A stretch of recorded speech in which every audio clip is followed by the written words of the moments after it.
Buenas noches, ¿cómo estás? ¿El audio es bueno?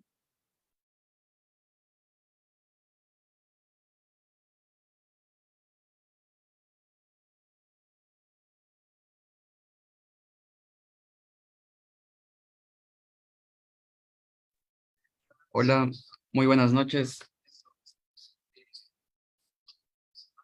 Muy buenas noches, estimados participantes. Les saluda André Prado, asesor académico del Centro de Capacitación Internacional Público y Privado Valenos. Agradezco la participación de cada uno de ustedes al curso. La ponencia de esta noche estará a cargo del ponente, doctor Cárdenas Cristian Moreno.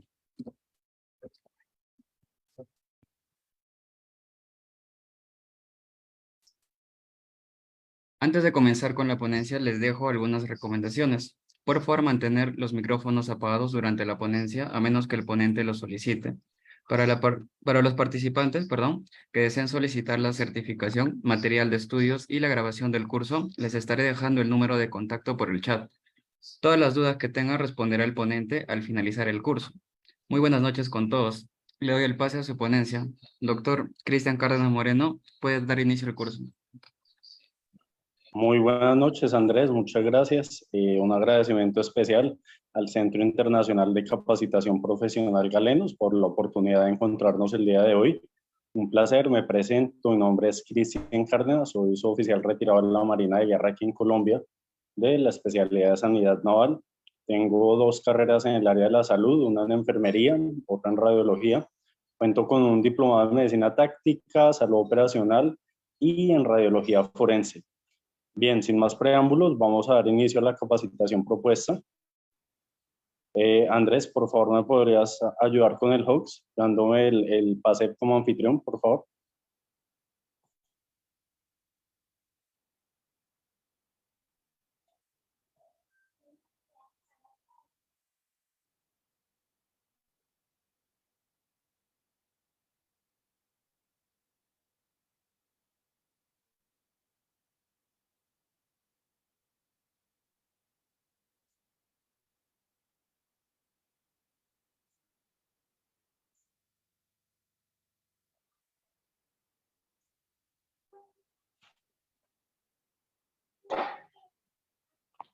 Andrés, ¿me escuchas? Sí, mi estimado. Dale, ¿me regalas el pase como anfitrión, por favor? Ok, ahora mismo lo hago. Dale, gracias.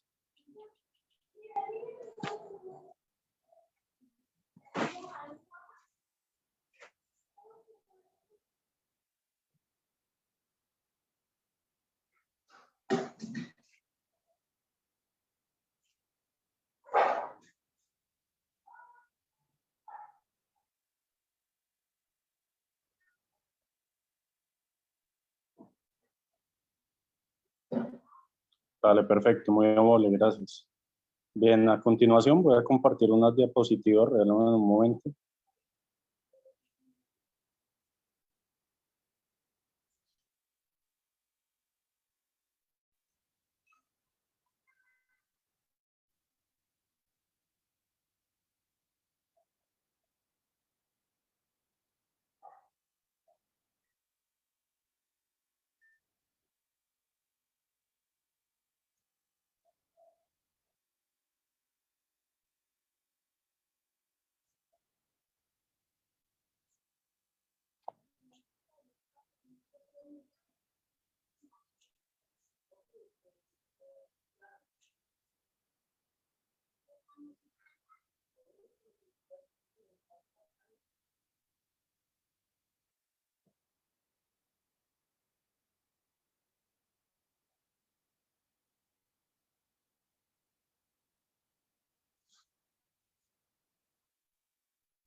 Perfecto.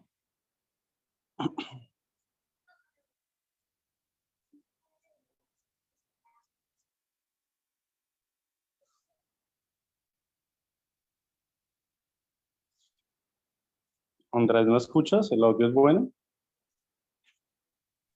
Sí, sí se logra Dale. escuchar. Vale, perfecto. Bien. ¿Ven en la pantalla lo que yo estoy viendo en este momento? Sí, ¿Se se logran logra ver, visualizar las diapositivas?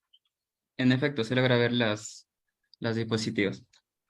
Dale, perfecto. Bien. Bueno.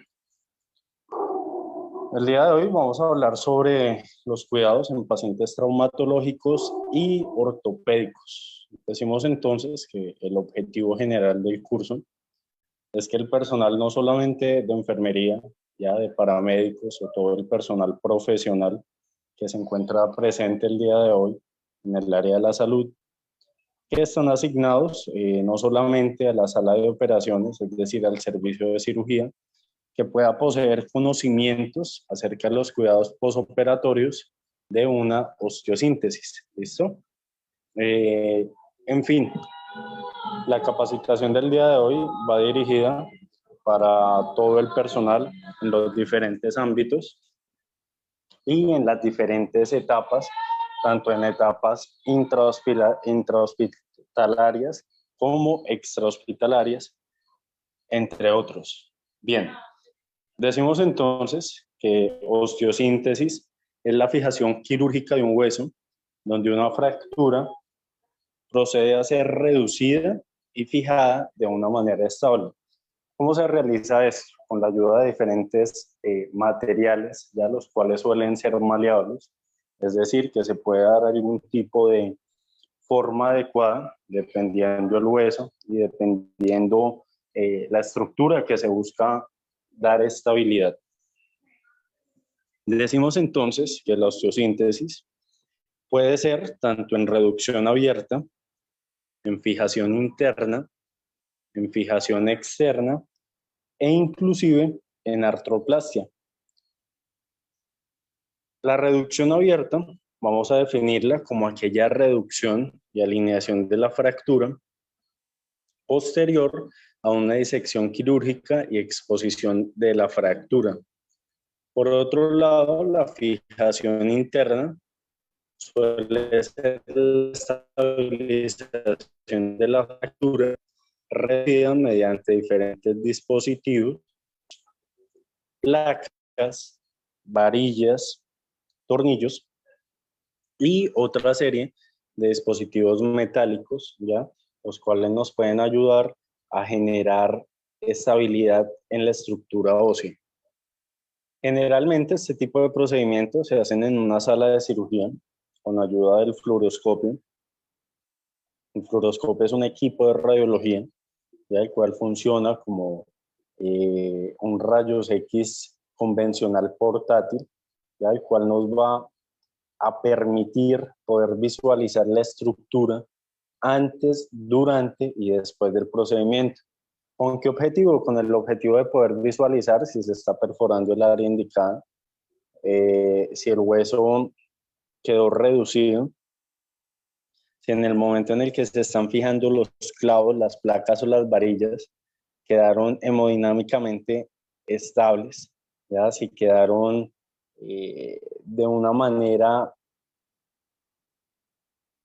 equilibrada y armonioso con la estructura, y si los tornillos no se pasaron o por su parte no quedaron en la articulación, ya porque esto suele suceder en el momento en el que se realizan diferentes procedimientos de osteosíntesis, ya a veces puede quedar el material, los tornillos o los clavos dentro de las articulaciones y esto suele ser un problema bastante complejo de forma posterior. Bien, aquí podemos observar, ¿ya?, una tibia y un peroné con diferentes tornillos. Vemos diferentes proyecciones. Decimos entonces que en la figura número A vemos un tobillo en posición antero-posterior con dos tornillos fragmentarios con una rosca distal, la fractura del maleolo tibial y dos en la fractura del peroné. Esto, generalmente el peroné no se tiende a realizar cirugías, salvo y excepción, sea en la zona distal. Por otro lado, podemos observar diferentes partes del cuerpo, como lo son rótulas, caderas e inclusive metatarsos. Esto aquí podemos observar en la figura 6, algunos tipos de tornillos. Hay tornillos biodegradables, de esponjoso. Hay tornillos de esponjoso canulado. Estos suelen cambiar dependiendo que la composición y la estructura del hueso, ¿no? Hay que tener en cuenta entonces remontarnos un poco a la anatomía convencional, donde hay un hueso esponjoso, donde hay un hueso mucho más compacto, ya en comparación con otro. Por eso hay que tener en cuenta qué tipo de material se está usando y también la edad del paciente. O sea, por el contrario, el paciente puede tener algún tipo de diagnóstico previo o de comorbilidad, ya la cual puede ser un dato bastante interesante, ya importante a la hora de colocar el material. Por otro lado, tenemos la fijación externa. Estos son métodos utilizados con el objetivo de mantener unidos diferentes fragmentos de un hueso fracturado, empleando el uso de alambres, empleando estabilizadores dentro y a través del hueso, y se fijan a un cuadro metálico externo fuera de la superficie cutánea. Estos se van a retirar únicamente cuando la fractura se considere que ha sido estabilizada. Bien, a esto llamamos todo lo que son tutores, ¿no? Entonces podemos ver tutores en tibia, podemos ver tutores en fémur, ya podemos ver tutores en miembros superiores, ya en un radio, entre otros.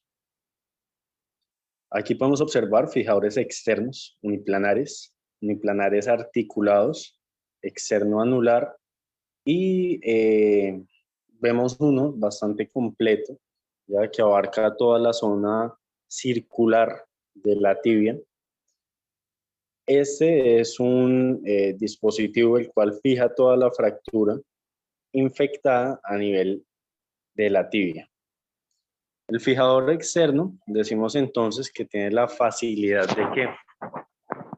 de brindar la comodidad del paciente, la movilidad temprana y el ejercicio activo para las articulaciones tanto adyacentes no afectadas, las cuales se suelen reducir en el momento mínimo de las complicaciones relacionadas con el desuso y la inmovilidad. ¿Qué es importante tener en cuenta? Entonces, trascendental tener en cuenta la preparación psicológica para la aplicación de un fijador externo. Entonces, son procedimientos que se tuvieron que haber dialogado anteriormente con el paciente, que se le tuvieron que haber respondido diversas inquietudes o dudas que él pudo haber tenido en el momento previo a la cirugía. El consuelo de que la molestia asociada con el aditamiento es ligera y se anticipa la movilidad temprana, la cual va a ayudar a la aceptación del aparato y hace que el paciente acepte el compromiso de cuidar el fijador. ¿Qué pasa con esto? Entonces, es importante, primero que todo, haberle explicado el procedimiento siempre antes al paciente. El paciente tiene que tener total conocimiento, tiene que tener aceptación por escrito, ya, de qué es lo que se le va a hacer y con qué fin o con qué objetivo. Decimos entonces que posterior a la aplicación de un fijador externo, se van a cubrir los puntos agudos del fijador o tornillos con el objetivo de prevenir lesiones inducidas por el aparato. Esto se va a elevar la extremidad para reducir la inflamación. Aquí nos vamos entonces ya posteriormente a los cuidados. Quiero que ustedes tengan claridad primero que todo, ya a modo de hacer un repaso, ya de tener un conocimiento previo de diferentes conceptos que se tienen que estar bastante enterado ya y relacionado para posteriormente hablar sobre los cuidados que hay que tener. Cada 2 horas hay que vigilar el estado neurovascular de la extremidad, entonces mirar si hay buena perfusión sanguínea. Se va a evaluar el sitio del tornillo para observar si no hay un enrojecimiento. Ya si por su parte hay enrojecimiento o hay salida de pus o la extremidad está más caliente de lo habitual, es importante nuevamente recurrir por el servicio de urgencias para que sea el especialista quien pueda dar un concepto previo y de esta manera un tratamiento indicado para revalorar la herida. Por otro lado, no debe estar supurando, no debe tener sensibilidad aguda, ¿listo? Dolor y alojamiento del tornillo. Siempre tener en cuenta que hay que avisar al cirujano si se aflojan los tornillos o las abrazaderas del fijador externo. Esto no hay que manipularlas tampoco, ¿ya? ¿Por qué? Porque podemos dañar todo el trabajo que se realizó en sala de cirugía con el objetivo de dejar el dispositivo lo más estable, ¿ya? Y lo más fijo a la base posible. Por otro lado, tenemos entonces las artroplastias. Esta es la reconstrucción quirúrgica o sustitución total de una articulación degenerada o dolorosa, con el objetivo de ¿qué? De proporcionar estabilidad y movimiento. ¿Qué cuidados preoperatorios hay que tener en cuenta? Entonces, primero que todo, hay que tener en cuenta el alivio del dolor, ¿ya? Entonces hay que tomarse todos los antibióticos a la hora establecida para no dañar el tratamiento, para no dañar el cuadro o el umbral que se tiene previsto, ¿ya? Con cada gramo de antibiótico. Por eso es importante cumplir dichos lapsos de tiempo. La mejoría de la movilidad, la conservación de la salud, la mejoría del concepto personal y el mantenimiento de la perfusionística adecuada. Esto va adecuado a que orientar al paciente sobre todo procedimiento. Entonces no es solamente como operar el paciente, ¿ya? Sino, el cargo o la profesión va más al área asistencial, entonces al área de cuidados. Se tiene que dar una buena educación, ¿ya? Y se tiene que tener un conocimiento previo a modo de enseñanza para explicarle al paciente cuáles son los cuidados que debe tener, qué es lo que no puede hacer, cuáles son los cuidados a la hora de la alimentación, ya poscirugía, para que la herida pues, se recupere en el menor tiempo posible y posteriormente no vaya a haber algún tipo de infección prevista. Dentro de los posoperatorios, entonces es importante la limitación de la movilidad física por dolor, el hinchazón y quizá un dispositivo de inmovilización. Entonces, si hay algún tipo de fractura, sea miembro inferior o miembro superior, hay que guardar que realmente cuando son cirugías en extremidades inferiores. ¿Por qué? Porque si ponemos el peso ya en este tipo de estructuras, pues todo el peso, vamos a dañar toda la...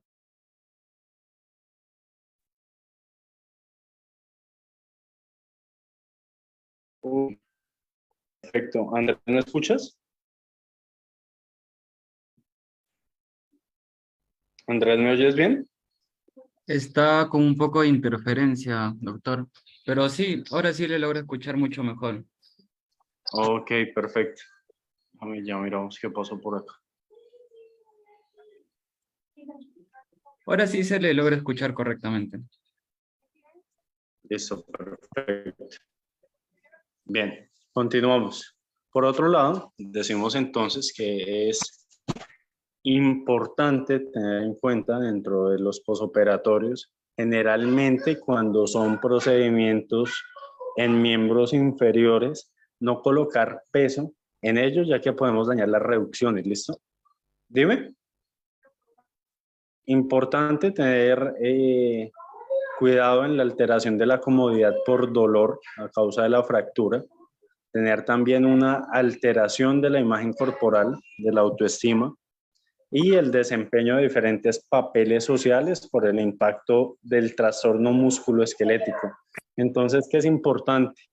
Importante también no solamente tener los cuidados externos, ya con la estructura, ya el no colocar peso, el no dañar la dieta alimenticia, el no incumplir las horas estipuladas ya para la ingesta de los diferentes antibióticos, sino que también hay que darle apoyo al paciente desde el área psicológica, dándole a entender que es un proceso del tratamiento que se tiene que cumplir y que si de pronto en algún momento la cirugía, porque sin conocer de pronto la gravedad del paciente, hay que concientizarlo de que puede perder la extremidad. Cuando generalmente son pacientes diabéticos, ya cuando son pacientes que tuvieron un accidente bastante comprometedor en zonas donde no se encuentran ni los medios ni los insumos, ya y solamente se están estabilizando heridas, entonces también hay que ser muy conscientes con ellos, hablarles con la verdad, hablarles de las diferentes posibilidades que pueden haber y de cada uno de los riesgos que pueden correr dentro de los procedimientos, ¿verdad? Bien, importante tener en cuenta el dolor relacionado con la fractura muscular,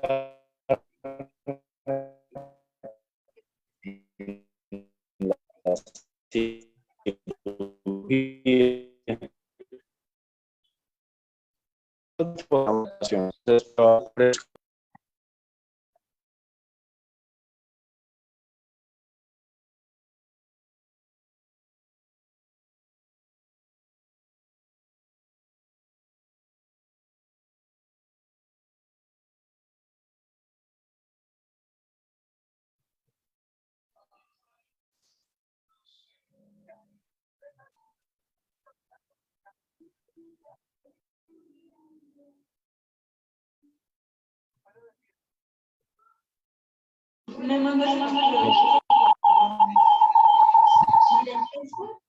Perfecto, continuamos. Decimos entonces, en este orden de ideas, ya que dentro de los diferentes medios que hay que tener en cuenta ya para poder valorar el paciente y rectificar son los cuidados de enfermería. ¿Por qué de enfermería? Porque es el enfermero quien va a pasar la mayor parte del procedimiento, del posoperatorio, cuidando y verificando que diferentes anomalías que se pueden presentar durante el paciente, ¿no? Entonces, hay que hacerle examen físico al paciente, pedirle que describa la molestia, reconocer la presencia del dolor, informar al paciente sobre los analgésicos disponibles, además de registrar la molestia básica. ¿Listo? Hay que utilizar diferentes estrategias de modificación del dolor, como puede ser que modificar el entorno, administrar analgésicos prescritos en la medida necesaria. Entonces sabemos que el personal de enfermería únicamente puede actuar bajo ¿qué?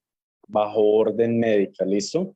Evaluar y registrar la respuesta a los medicamentos y las técnicas de disminución del dolor y consultar al médico si no se obtiene alivio del dolor en el momento estimado o si por el contrario el paciente tiene un cambio progresivo ya y no mejora de la manera esperada.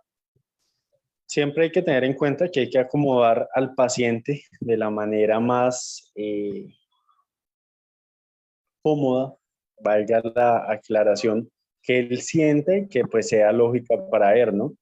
Si hablamos de algún tipo de cirugías en extremidades inferiores, entonces generalmente ya se va a apaciguar el dolor colocándolas un poco elevadas al nivel del corazón, colocando siempre almohadas debajo de la extremidad y realizando cambios de posición, ¿no? Porque tenemos que cuidar también la piel del paciente para no generar úlceras, por no realizar los cambios en tiempos estipulados, lo cual conocemos con el nombre de úlceras por presión. Hay que manipular con suavidad la extremidad afectada, siempre apoyándola con las manos, ¿ya? Y con las almohadas. Ayudar en los cambios frecuentes de posición, ¿ya? Siempre pedir ayuda del familiar o de otro enfermero. Dentro de los resultados, el paciente tiene que describir las molestias. Va a haber una fuerte confianza entre los esfuerzos que se realizan para poder controlar el dolor. Se manifiesta que se siente el dolor cuando se coloca, inmoviliza la parte fracturada. El paciente debe de señalar la disminución del dolor las primeras 24 a 48 horas posterior al posoperatorio y siempre velar por la comodidad y por el bienestar del paciente. Bien, dentro de los fundamentos decimos entonces que se espera que haya dolor después de una fractura, lesión de tejidos blandos y espasmos musculares, los cuales contribuyen a la molestia, donde el dolor puede ser algo subjetivo y para algunas personas el grado puede ser mucho mayor en comparación con otras, ¿no? Pero hay que evaluarlo mediante la descripción que va a hacer el paciente de las características y localización, lo cual va a dar una importancia significativa para determinar cuál puede ser la causa del síntoma y de esta manera planear diferentes intervenciones e inclusive la continuación del dolor también suele indicarse debido a trastornos neurovasculares. Entonces, tener en cuenta que si disminuye la tensión que va a experimentar el paciente al manifestar interés y disponibilidad al ayudarlo, frente al dolor, el registro escrito va a proporcionar datos sobre la experiencia dolorosa. Tener en cuenta entonces que la percepción del dolor se puede disminuir. ¿Por qué? Por diferentes factores, como puede ser distracción o cambio del centro de atención. A esto hacemos alusión a ¿qué? A la interacción social, a la distracción y la estimulación sensorial, a los analgésicos y narcóticos, los cuales se van a administrar con el objetivo de reducir el dolor. El dolor leve es el más difícil de controlar, ¿listo? Ya que es un dolor constante que va a tener el paciente, ¿ya? Y el cual tiene que aprender a llevar en el transcurso de su posoperatorio. El registro escrito de la eficacia de las medidas asistenciales va a permitir tener las bases e intervenciones anteriores para el paciente y es necesario para que se pueda emprender medidas de corrección y de modificación al plan asistencial. Bien, el alineamiento del cuerpo va a facilitar la comodidad, el acomodo para el funcionamiento, también nos ayuda a disminuir la tensión al sistema musculoesquelético, ¿no?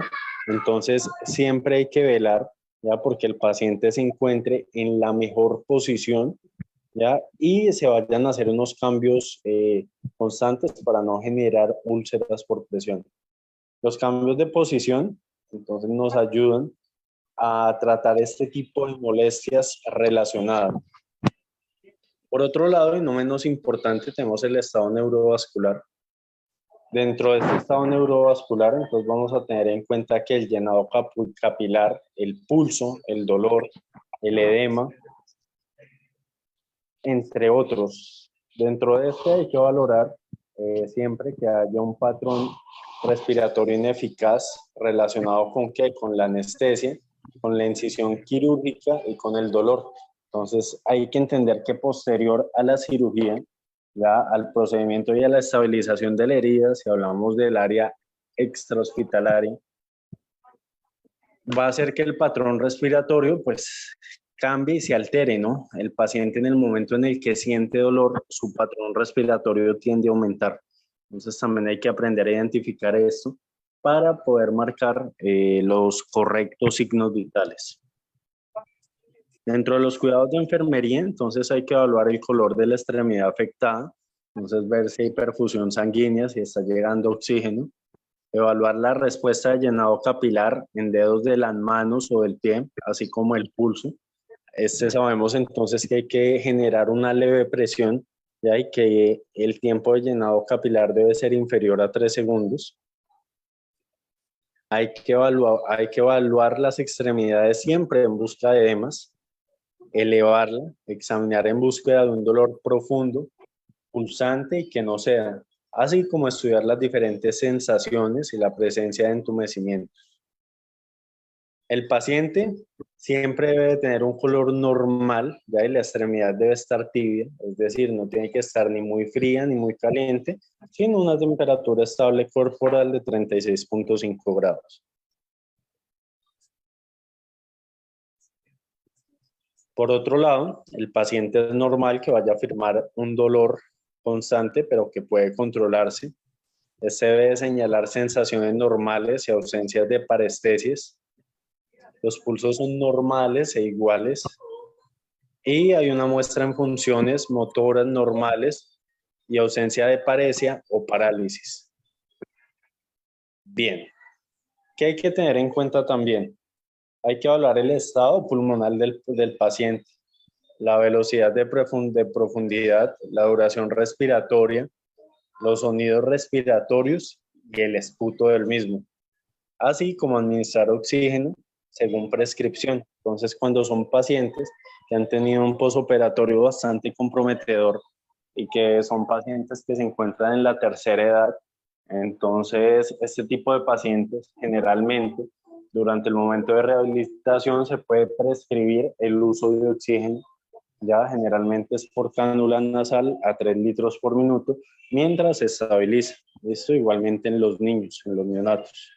Hay que asegurar que el paciente siempre tenga una hidratación adecuada y realizar cambios de posición, ya girarlo por lo menos cada 2 horas.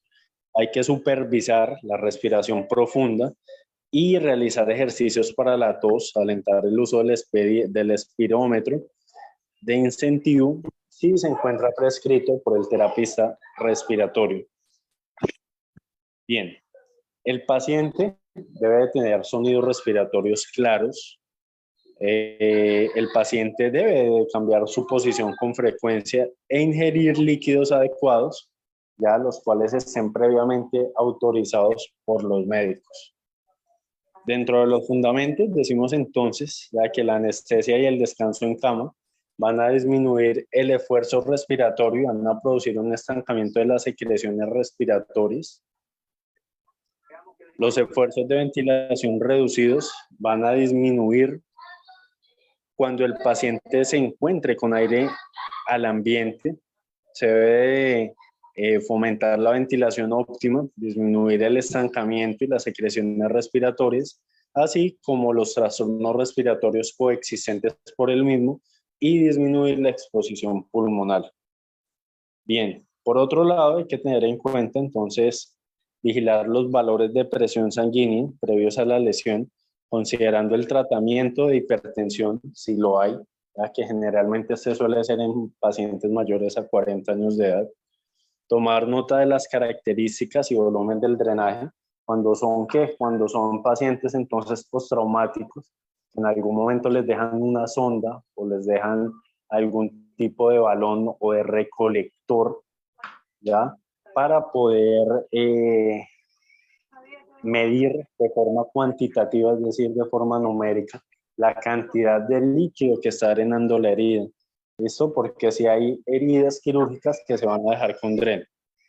Hay que registrar entonces también los valores de hemoglobina y de hematocrito para poder ver si hay un reporte de disminución progresiva.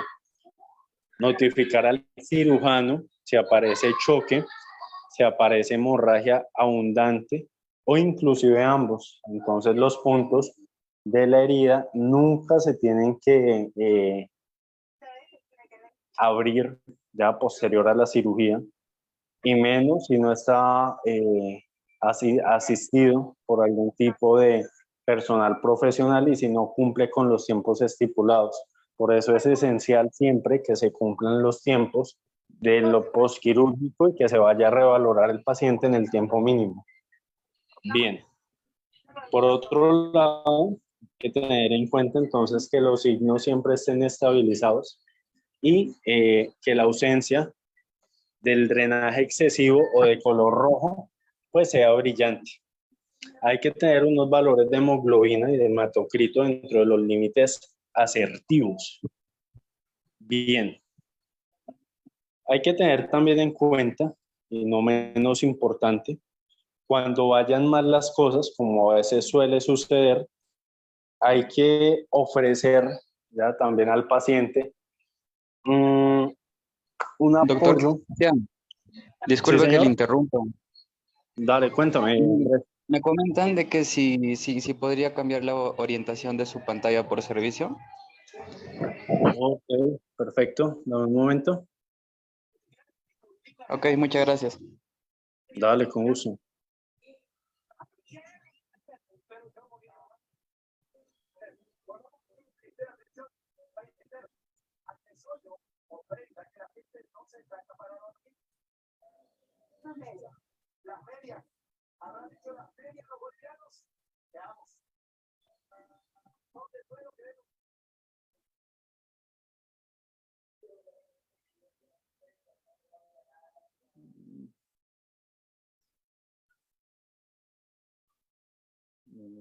Bien, bien, bien.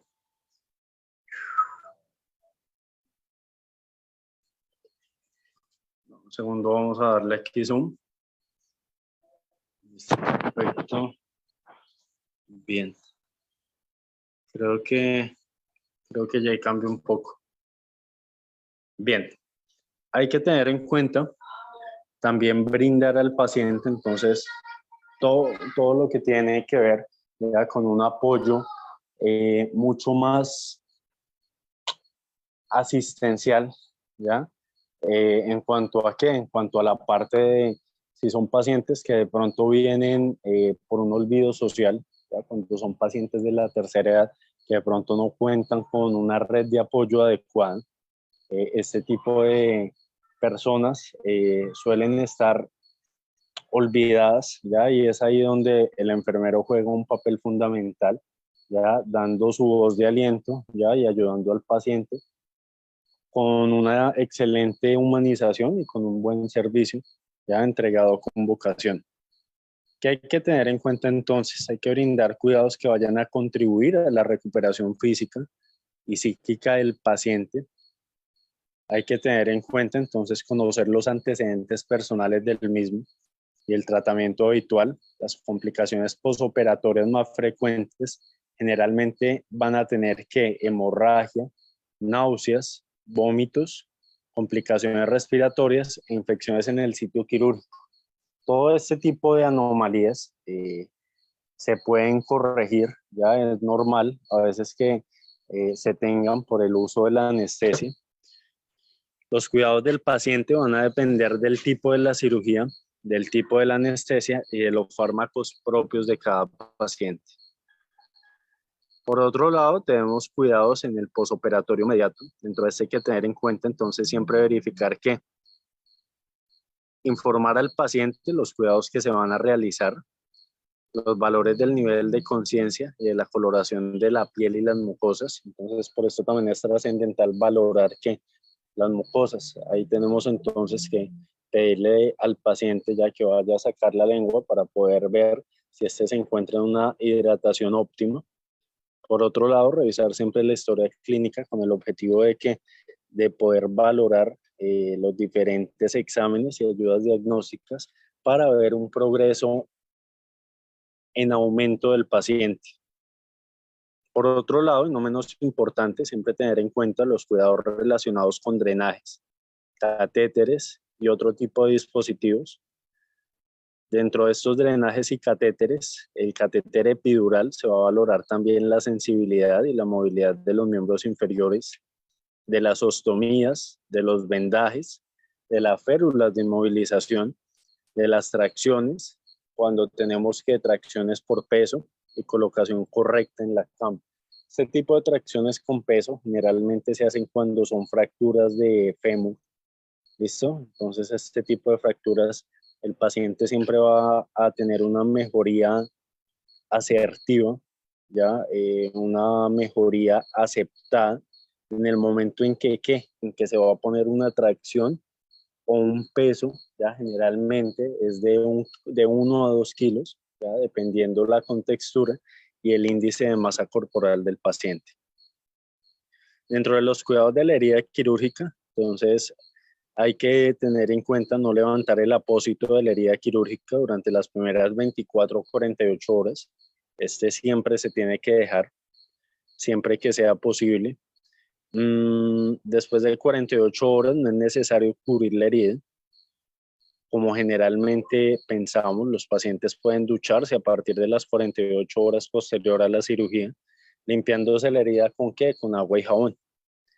Si hay, por el contrario, signos de sangrado, hay que rotular el área del apósito que esté impregnada de sangre para posteriores valoraciones. ¿Para qué? Para poder verificar si de pronto es algún tipo de infección, ¿ya? Que tal vez se suele confundir, ¿ya? Con líquido sanguíneo que a veces puede drenar, ¿ya? El área afectada. Dentro del control del dolor, entonces es importante valorar y registrar la intensidad y la localización del dolor, valorar la efectividad de la analgesia, entonces preguntarle al paciente una hora posterior ya a la administración del mismo si siente mejoría. Una hora posterior cuando son medicamentos intravenosos, ¿listo? Ese es el tiempo estipulado. Si por el contrario estamos administrando netamente tratamientos por vía oral, hay que considerar que estos no tienen un rango inmediato. Ya por el contrario, estos son medicamentos cuyo umbral puede durar un poco más de 3 o 4 horas. Y hay que proporcionar y enseñar al paciente posturas cómodas, ya posturas que no vayan a comprometer la cirugía, ya, y de la manera en que él se pueda sentir mucho más cómodo. Otro tipo de cuidados generales es realizar terapias respiratorias, aumentar la movilización precoz y progresiva, comprobar que el paciente ha realizado micción espontánea, es decir, que esté orinando de forma natural, valorar la aparición de náuseas y vómitos, verificar la eliminación intestinal y de ruidos intestinales y administrar el tratamiento prescrito. Dentro de la educación del paciente, entonces, es imprescindible enseñar al paciente y al personal sanitario la aparición de cualquier signo o síntoma. Entonces, no es solamente como cumplir el trabajo establecido, ya de pasar ronda, de estar pendiente de los diferentes cambios del paciente, sino enseñarle al paciente cuáles son los signos y síntomas que él puede tener en cuenta, que no son normales en el momento en que se estén valorando ya enfermedades ya o accidentes de tipo tanto muscular ya como óseo. ¿Listo? Entonces siempre hay que tener esto muy en cuenta. Hay que tener entonces presente que se suele confundir ya los signos con los síntomas. Dentro de los signos podemos hacer relación ya a todas aquellas manifestaciones que yo puedo evidenciar del paciente, como un enrojecimiento en la herida, como la supuración. Y por otro lado, dentro de los síntomas son aquellas sensaciones que siente el paciente, pero que yo no puedo valorarlas, ¿de acuerdo? Entonces, a esto vamos a tener un buen nivel de educación, ¿listo? Con el paciente y una excelente relación a modo de confianza para explicarle la diferencia entre un signo y un síntoma y de esta manera poder educar al paciente que sea el mismo quien manifieste si siente algo anormal. Bueno, por otro lado, los cuidados específicos del proceso quirúrgico, como lo suele ser la alimentación adecuada. Entonces, si es un paciente ya que es diabético, no puede ingerir azúcar en cantidades altas. Tener este dato en cuenta en el momento en el que se vayan a pedir dietas, ya posteriormente a los procedimientos quirúrgicos, para no alterar los niveles de azúcar, ¿de acuerdo? Bien, dentro de la herida quirúrgica, decimos entonces que la herida vamos a definirla como la pérdida de la continuidad de cualquier estructura corporal. Decimos que la herida está limpia cuando no son traumáticas y no tienen por qué contaminarse, como por ejemplo una mastectomía o una tiroidectomía. Hay heridas limpias contaminadas. Vamos a hacer relación cuando ha habido una apertura del tubo digestivo, tanto tracto respiratorio, tracto urinario, ya que dentro de ellos hay una flora que puede tener la posibilidad de salir y producir la infección al aumentar, por lo que se consideran heridas potencialmente contaminadas, como una apendicectomía o una colicistectomía. Por otro lado, tenemos heridas contaminadas. Estas son perforaciones recientes hasta 12 horas. La salida de contenido intestinal se puede considerar contaminación de la herida. Por ejemplo, a esto vamos a hacer alusión a todo lo que son colectomías, apendicitis gangrenosas o colecistitis agudas. No menos importante, también tener en cuenta la diferencia cuando la herida se encuentra sucia. Esta es traumática, con cuerpos extraños en un proceso muy elevado. Este tipo de heridas se van a infectar, son perforaciones de más de 12 horas. Y en este tipo de heridas vamos a encontrar todo lo que son abscesos y peritonitis. Dentro de los cuidados de la herida quirúrgica, entonces, tener en cuenta el objetivo del apósito y el vendaje, cual se puede resumir a los siguientes puntos. Primero que todo, pues proteger la herida contra agresiones físicas externas, entonces tenerla siempre cubierta las primeras 48 horas, es decir, los primeros 2 días. Alistar la incisión para mantenerla libre de microorganismos hasta su epitelización, limitar los movimientos de la región y favorecer el proceso de cicatrización, comprimir la región con el objetivo de disminuir la posibilidad de hematomas sin obstaculizar la circulación venosa del retorno. Y por último, servir de soporte a los aparatos externos de fijación cuando es necesario modelar algunas zonas del cuerpo, en especial los muñones y amputación. Bien, dentro de las complicaciones de la herida hay que tener en cuenta que pueden haber posibilidades de visceración, de reintervención, si este tipo de intervenciones se salen las asas del intestino, cuando hay una progresión a sepsis, cuando hay una eventración a largo plazo, una hernia sobre cicatriz de intervención, un aislamiento, gérmenes multiresistentes, una cicatrización antiestética y un aumento de la estancia hospitalaria. Estas pueden ser las complicaciones de la herida, a las cuales hay que tener en cuenta. Por otro lado, tenemos la fisiología de la cicatrización. Decimos entonces que hay procesos de coagulación, de exudación, de granulación y finalmente el cierre de la herida. En algunos momentos este puede tardar más que otros, ya que pues todos los organismos son diferentes y hay personas que tienen grados de cicatrización mucho más altos. A esto también va entonces si el paciente es diabético, la edad del mismo, entre otras. Tener en cuenta entonces que dentro de los cuidados de la herida quirúrgica, en la herida limpia el manejo posoperatorio es mínimo, solamente va a requerir ya el cambio de gasa o apósito. En la herida limpia contaminada se va a dar el mismo manejo que una herida limpia. Sin embargo, se debe observar y se debe tener en cuenta si se desarrolla algún dato de infección de la misma. En la herida contaminada por su parte, a veces este tipo de heridas se manejan con cierre de segunda o tercera intención, ya que en función de la contaminación que presentan durante este acto quirúrgico, es frecuente que se infecten, ¿listo? Las heridas contaminadas generalmente se infectan, entonces no hay que alarmarnos por esto, por lo que durante el posoperatorio se debe manejar mediante irrigación a presión con solución salina isotónica, con una jeringa de 10 mililitros y aguja número 23 para hacer una limpieza mecánica de la misma. Ya para finalizar tenemos la herida sucia.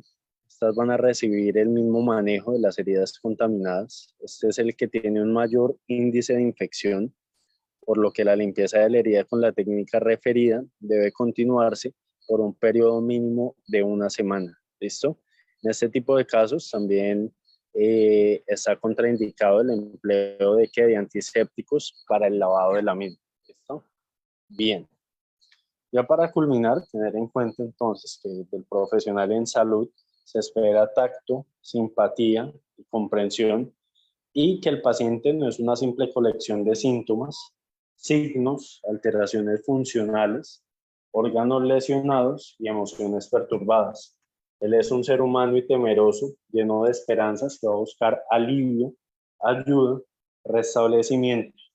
Para el profesional en salud, como para el antropólogo, nada humano es extraño o repulsivo. El misántropo puede convertirse en un astuto diagnosticador de enfermedades, pero difícilmente puede esperar tener éxito como profesional en salud. El verdadero profesional en salud se interesa en el prudente y el fatuo, en el orgulloso y el humilde, en el héroe estoico y el mañoso quejumbroso. Es decir, es un profesional con vocación que trabaja con y para la gente. Muchas gracias. Bien. Preguntas, dudas, inquietudes.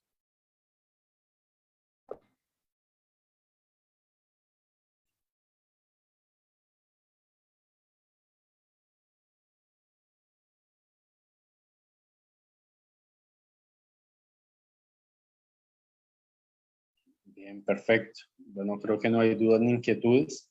Nuevamente agradecerles por su tiempo, por su participación en la noche de hoy, por la confianza en el Centro Internacional de Capacitación Profesional Galenos. No siendo más, me despido de ustedes desde el país del mejor café, desde Colombia. Buen viento, buena mar. Les agradecería si por favor me dejan un mensaje en el chat sobre la capacitación del día de hoy, ¿listo? Sobre la manera en que ustedes tuvieron percepción acerca de ello. Para mí es importante leerlos. No siendo más, les agradezco por su noche. Dios los bendiga, buen viento y buena mar.